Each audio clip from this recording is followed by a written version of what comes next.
రాలేదండి.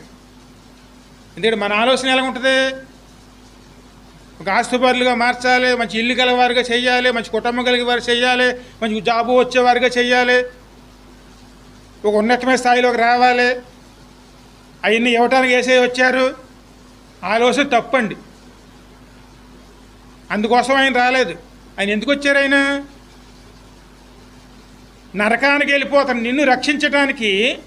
అందులో ఆయన ఎటువంటి ఆలోచన చేశారండి? అధమ పాపి,